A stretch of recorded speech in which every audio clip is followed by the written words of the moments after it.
Hello and welcome, friends. I've just returned from the comfy vibes of my favorite local cafe where I've been furiously working on my very newest project, a 16-page comic. I'm a little less than halfway through, so buckle up, we're about to do a whole lot of drawing. What's this comic about? Here's what I've got for the summary. Two best friends, Lou and Charlie, are apart over the summer break. But when they both return to school, it's clear that one has been changed. And of course the genre is going to be one of my faves, horror. Let's continue tackling this crowd scene page that I've been slowly working my way through. It's a scene where the two main characters encounter each other in a school hallway.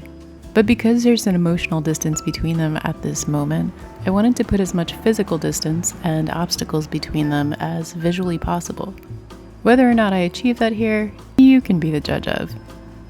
But I think the distance is further emphasized by the use of this student body crowd. While I'm not one for depicting crowd scenes, they just take so long. Once I started drawing each individual character, I kinda got into it. Especially in small details like hairstyles and accessories, as well as the tiny Yu-Gi-Oh cards, flip phones circa the early aughts, and a little Rubik's Cube.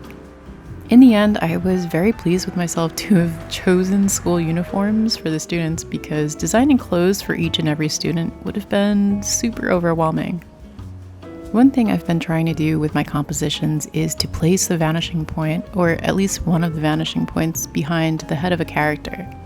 So all the leading lines guide your eye toward the focal point. Shout out to you, by the way, if you noticed that I kind of curved the lines of perspective along the lockers. I was hoping to add to the sense of overwhelm that the character in the foreground, Lou, is feeling in this scene. Oh, and I'll try to include the brush name of each of the Procreate brushes I end up using in my documentation. By the way, the vast majority of line art was done with the 6B pencil brush.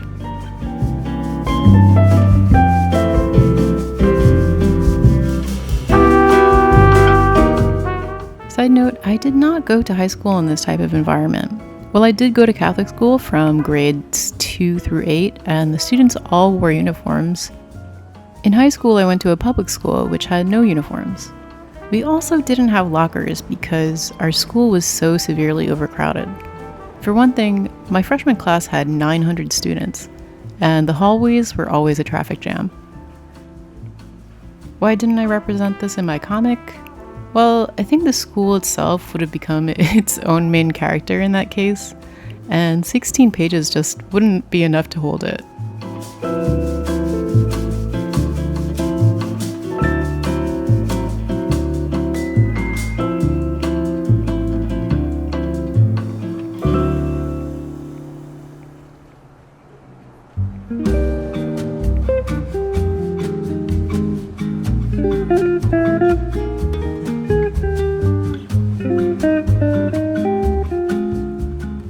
Here's what I've been listening to on my headphones as I digitally ink some of these more challenging pages. Nothing like some final boss music to stoke my determination.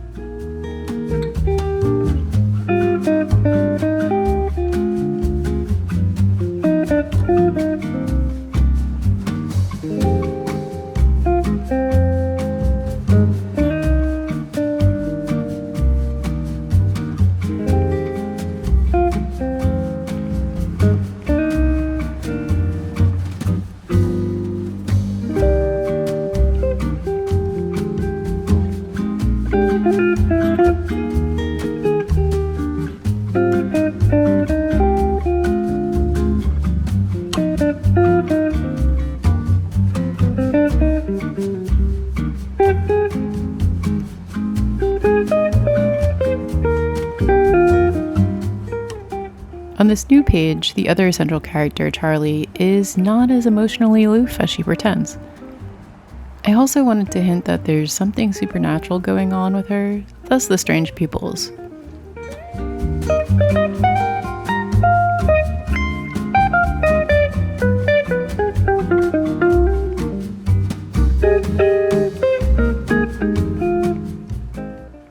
I think I'm a decently fast drawer when it comes to illustration, but when it comes to comics, I move pretty slow. Maybe this comes down to uncertainty. I'm relatively inexperienced when it comes to comics, so each little choice feels like it has so much weight. Should I put this word balloon here? Is this really what I want my character to say? Should they be posed like this, or should they be posed like this?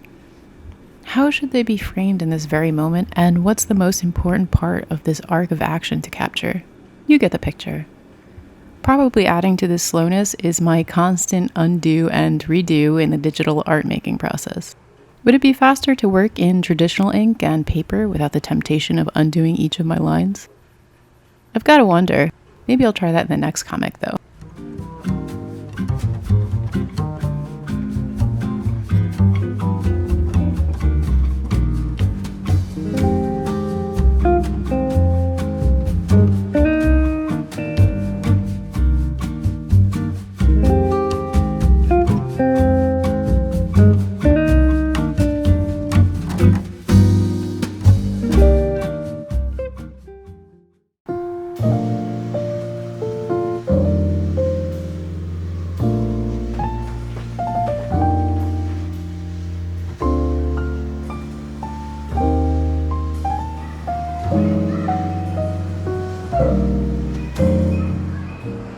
Today I'll be working on a page that chronologically comes before the previous one I was working on, with the close-up of Charlie.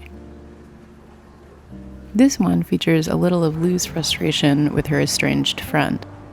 Overall, the feeling I most wanted to tap into with this comic is that of losing closeness with a friend, as both people grow and become fuller individuals.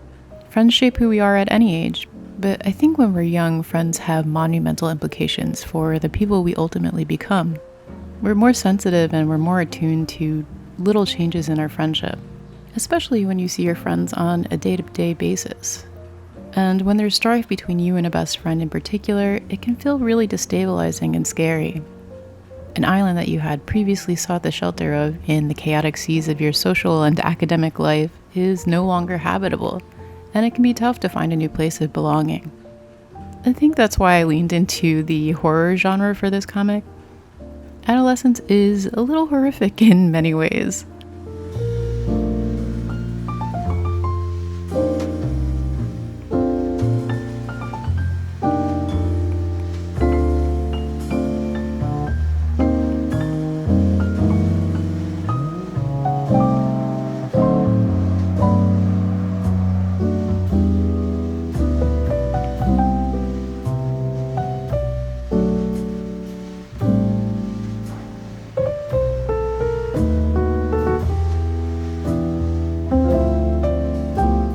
Also, as you can see, I wasn't entirely sure how to draw this angle of Lou's hand, so I used a photo of myself as a reference.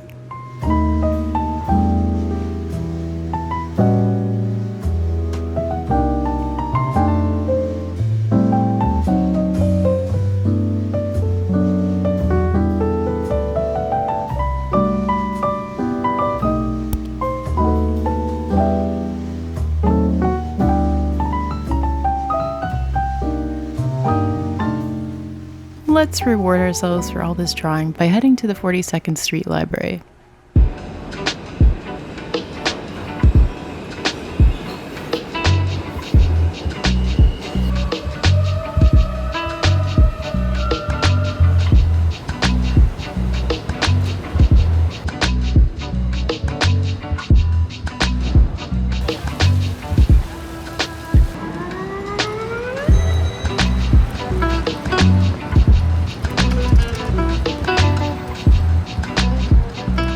It's the Library After Hours event featuring a gallery show and a lecture series by The New Yorker.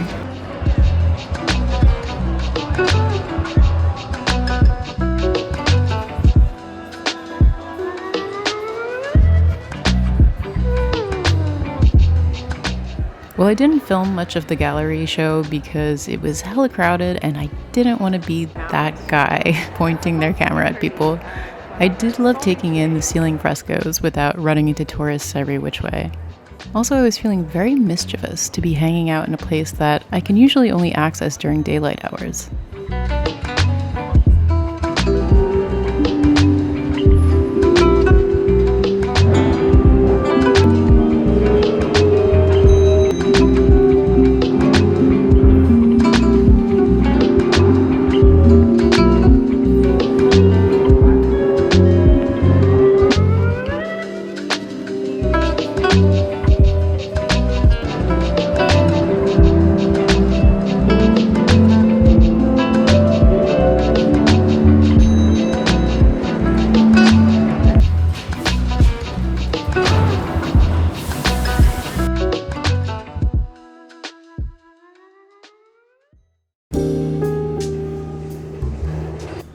guys, check out my fiddly fig. She is really branching out.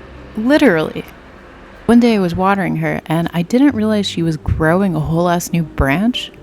I'm just so proud of her.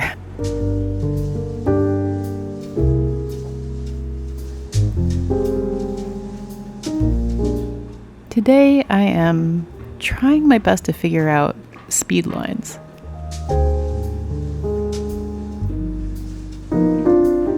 They still don't come easy to me.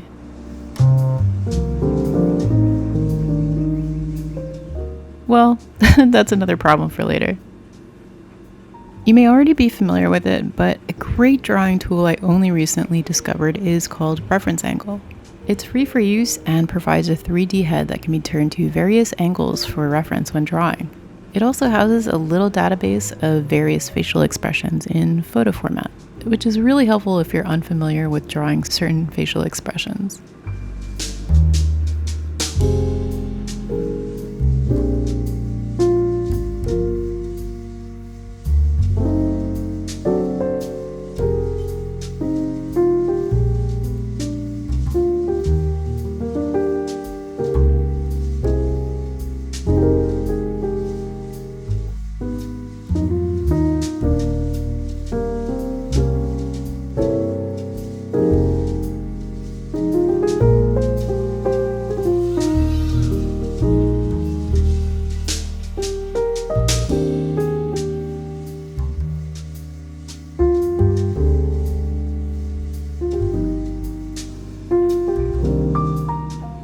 Drawing these expressions of lose, helplessness turned into frustration, I was definitely channeling my feelings about drawing in 3-point perspective.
And this is your cue for a stretch break. Our instructor Sumi will be guiding us today. With flexibility comes great power. Okay, enough of that. Let's jump back into adding some tones to this page. I don't know about you, but I definitely jump around from page to page out of chronological order when working on comics. Generally, I tend to save the hardest pages for last. I think some part of me hopes that my skills will level up a little by the time I finally reach them. Kind of like grinding for experience points before a big boss battle. Does it work? I don't know. Another part of me feels that drawing chronologically would be better in the long run for time management. Like getting a more accurate picture of how long each step takes me. Because let's face it, I have an ongoing problem of drastically underestimating how much time everything takes.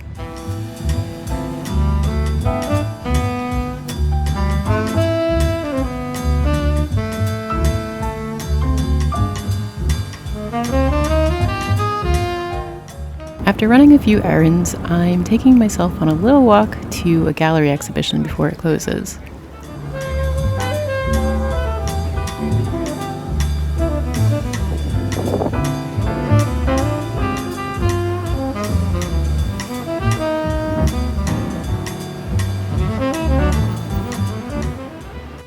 We're taking the smallest elevator in my life up to the Amano Yoshitaka exhibition at the Lomex Gallery.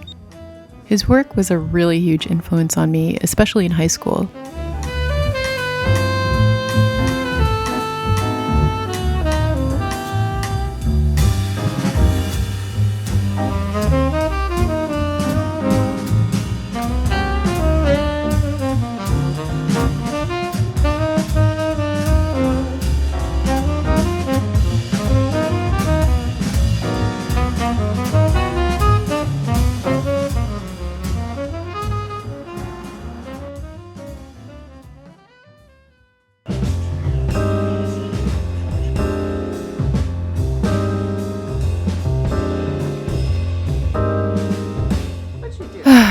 Alright, although I've been on a caffeine detox for the past few weeks, today we're pulling out the big guns to make a push through a few scenes with a lot of desks. Even though it was a goal of mine to finish 2 pages today, spoiler alert, I did not finish 2 pages. If there is an antagonist in this comic, it's gotta be these desks. They've gotta be on my top 10 list of things I really don't like drawing. Consider chairs a member of that list too. Today, I'll be working on a page that marks a big unveiling in the comic. Page 12 out of 16. Sadly, all the fun stuff on this page is cropped out by my iPad's framing because on the off chance that some of you actually want to read the comic, I'd like to spare you from too many spoilers. But if you do go on to read it, know that this page was one of the most challenging yet fun pages of the comic to work on. Challenging mostly because of all the desks, perspective, and getting the right poses for the characters. Fun because of the poses off frame, but also the top panel of the page, which you can see here. I redrew this panel 4 times just to get the figure's reflection just right. Listen, I need to get something off my chest. I could not have drawn all these dang classrooms without Procreate's perspective tool. All these desks in 3-point perspective. There's no way I could have drawn this and retained my sanity. Then again, I'm pretty sure Clip Studio must have some super powerful tools, but I've never used it. Have you? And would you recommend?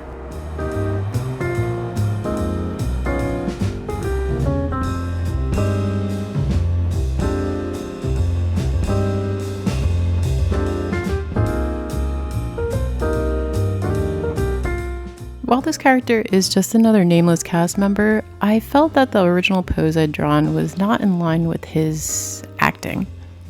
To give the impression that Charlie is the center of this conversation, I thought that it would be better emphasized by showing him leaning toward her. Even the leading lines of perspective all point toward her head, which I hope guides the viewer's eyes from Lou in the foreground toward the person she's looking at. And even if the surrounding characters aren't involved in the conversation, I wanted their line of motion to lead back to the focal point.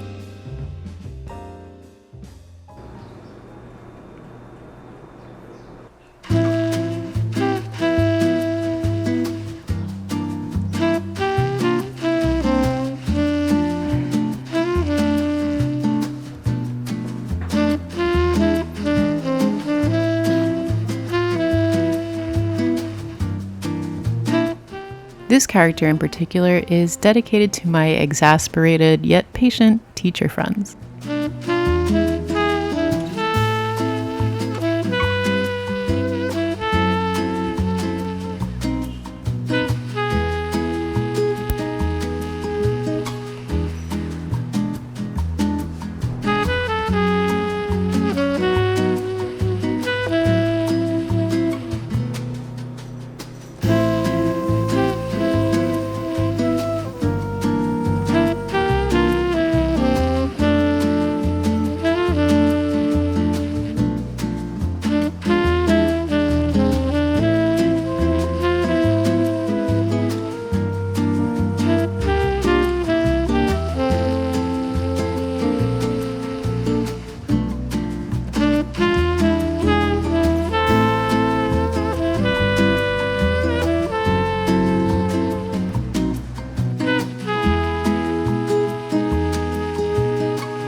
It's been slow going, but we're making good progress.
Everything's inked at this point, so just to get a feel for how the pages look together, I've printed them out at the library.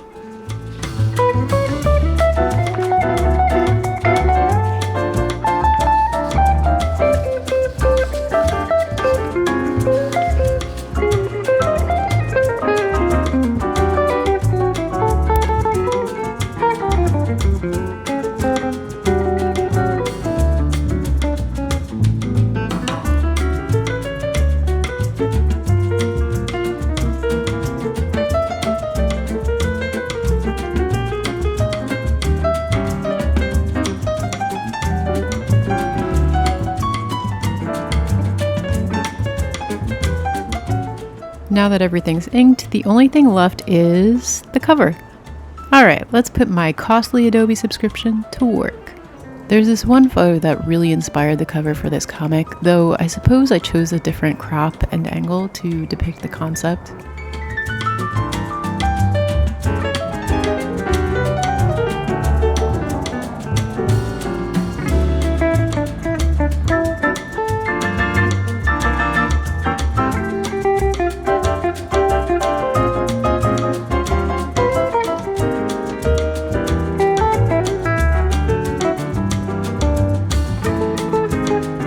I wanted half of Charlie's face to be obscured in shadow, which is very anime of me, I guess.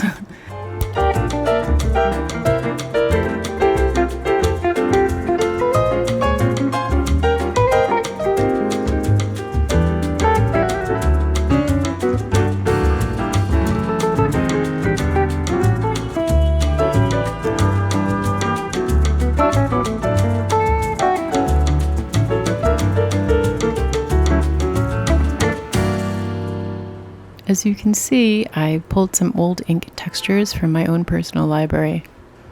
I was going for somewhat of a watercolory or painted texture-y feel, something like the warmth at the end of summer.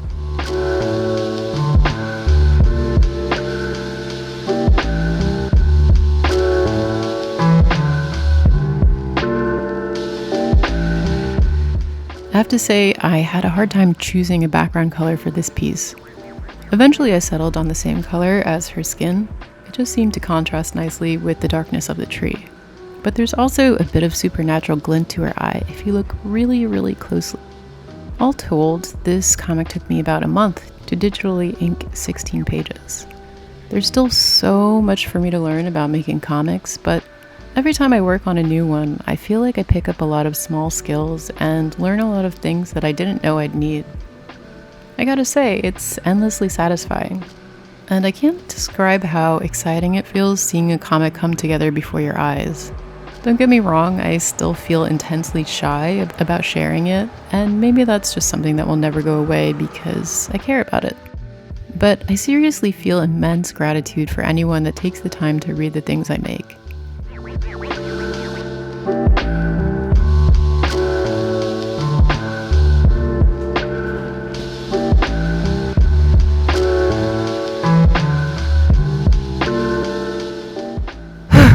Today is publishing day. I'm relieved that this little guy is all finished and I can move on to whatever the next project is.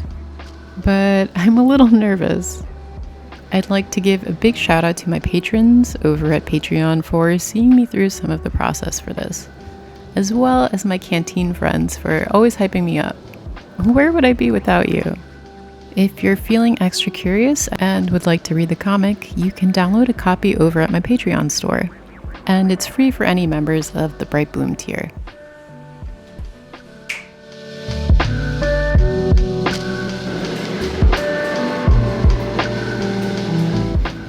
Before I head out, I'll leave you with a glimpse at the New York Half Marathon that a friend of mine ran on her birthday. We cheered her on from the safety of the sidelines, of course.